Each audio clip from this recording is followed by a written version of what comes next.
So um, it was nice to be freer.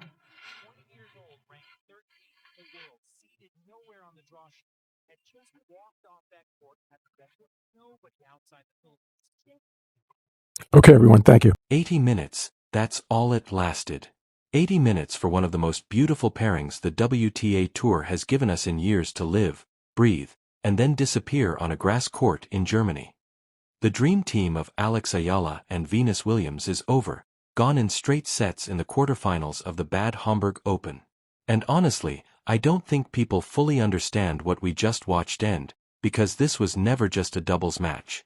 This was a 21-year-old standing across the net from her own future, next to the woman who built the road she's walking on, and by the end of this video, you're going to understand why a quarterfinal loss most casual fans scrolled right past might just be one of the most quietly emotional moments of the entire grass season.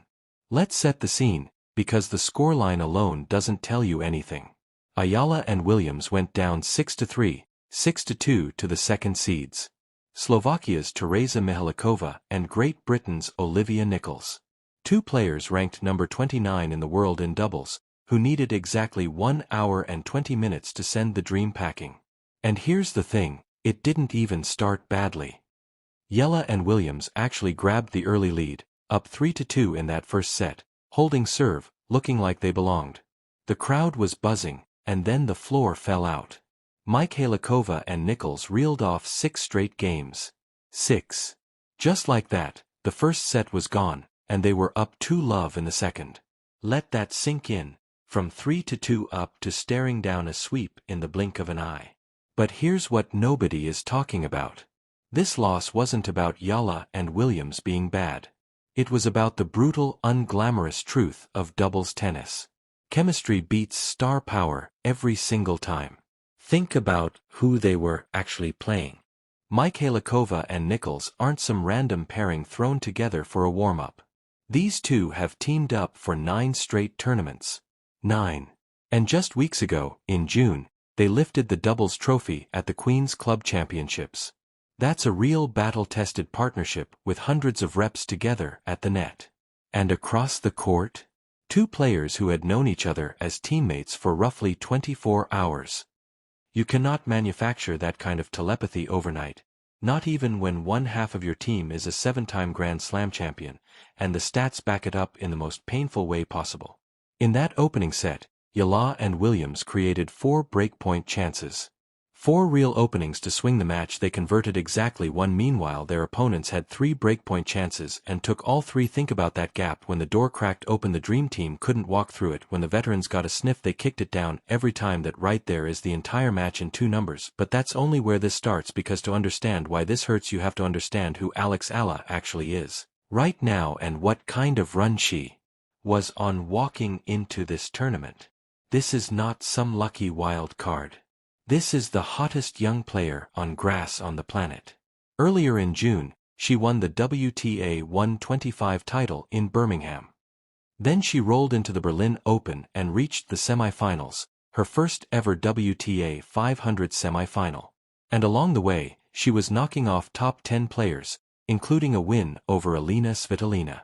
She walked into Bad Homburg with a 9-2 record on grass this season, 9-2. The girl is a world beater on the lawns right now, and she's only 21 years old. And it gets bigger. Because of this stretch, Alex Eala is about to walk into Wimbledon as the number 29 seed. Now I need you to understand the weight of that, because it's not just a number next to her name. She will be the first Filipino player in history to be seeded at a Grand Slam. The first ever. A whole nation that has never had a tennis star at this level is about to watch one of their own walk onto the most sacred court in the sport as a seeded player with a first-round bye. Here's how she put it herself when asked about it. To be a seed in a slam, and Wimbledon in particular, for me, it really touches close to home, for an entire country. You cannot make this up, but here's where everything changes. Because to really feel why this pairing meant something, you have to flip to the other side of the net and look at who Eala chose to share that court with. Venus Williams, 46 years old, a former world number 1 in both singles and doubles, a 5-time Wimbledon singles champion, a woman with 22 doubles titles, 14 of the mat Grand Slams. We are talking about a living, breathing piece of tennis history, someone who was winning major titles before Alex Eala was even born. And when Eala was asked what it meant to team up with her, she didn't give some bland, media-trained answer. I am really, really excited. Venus is such a trailblazer and continues to do so much and has done so much for the sport. I like to say that women's tennis has been a trailblazer for women's sports, and she is a big part of why that is. Read that again. That is not a teammate talking. That is a young woman talking about her hero. Eala grew up in a world that Venus Williams helped build. A world where a girl from the Philippines could even dream of being seated at Wimbledon. And then she got to stand next to that woman on grass in front of a packed crowd as her partner. Can you imagine?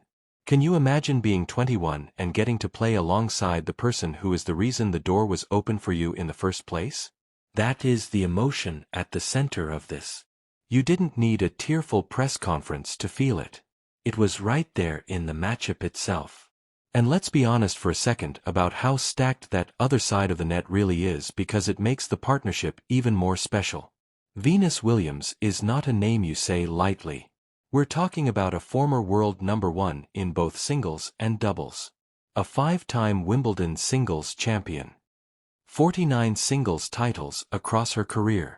22 doubles titles, 14 of them at Grand Slams. This is a woman who has quite literally won more Grand Slam doubles trophies than Alex Eala has years on this planet, and Eala didn't just get to share a locker room with that history, she got to call her partner. Think about what that does to a 21-year-old. Think about the nerves, the honor, the pressure of trying to hold up your end of the court when the legend on the other side of you has a trophy case older than you are. And here's the part that makes the timing so cruel, because this was always temporary. This was always going to be a one-tournament fairy tale, a tune-up before Wimbledon, and now it's done before it ever really got going. They didn't lose because of some falling out or some drama. There was no controversy, no blow-up, no story to spin. They lost because that's doubles. And then they went their separate ways, exactly as planned. As fast as this dream arrived, it was gone. And what stings even more is that we got a glimpse, just one glimpse, of what it could have been. Because remember, this wasn't a disaster from the jump. In the round of 16, this pair looked electric. They came out and jumped to a 4-0 lead, chemistry clicking almost immediately, and closed out a clean 6-3, 6-4 win with Venus herself serving out the match. For one night, the dream actually worked, and then 24 hours later, it was over. That's the cruelty of it. They showed you the magic, let you believe in it for a single evening, and then pulled it. But was it only the two of them who felt the weight of the moment? Not even close. Even their opponents knew exactly what they were walking into. After sending the dream team home, Teresa Michalikova, the woman who just beat them, didn't spike the football. She did the opposite. Here's what she said. To play against Venus, or maybe against Serena at Wimbledon, it's once in a lifetime. So even if you don't want to, you have it in your head. But what a player, both of them. And it was a tough match. Also, the weather was tough to play in. Oh, let's zoom out, because this is really about something so much bigger than one quarterfinal on the grass. What we watched in Bad Homburg was a torch being passed in real time. On one side of that partnership, you have Venus Williams in what may very well be the twilight of one of the greatest careers the sport has ever produced. A woman who, in just days, is going to walk back onto the grass at Wimbledon to reunite with her sister Serena in doubles for the first time since 2016. And don't gloss over what that reunion even is. Serena Williams have stepped away from professional tennis for 4 years, and is coming back on a wild card to stand next to her big sister one more time at the place where they became immortal. Two sisters. 6-time Wimbledon doubles champions together. London 2012 Olympic gold medalists reuniting on the most sacred lawn in the sport for what could be the last great chapter of the most important sibling story tennis has ever told. That is where Venus is headed straight from this loss. That's why this matters, not the scoreline, the moment, because in 20 years nobody is going to remember that Eala and Williams lost a quarterfinal 6-3, 6-2. They're going to remember that for 1 week on the grass the legend and the phenom shared a court, and that the Kid who idolized Venus Williams got to look across the net and call her a partner before chasing the history Venus made possible. A loss on the court that was, somehow, a win for everything tennis is supposed to stand for.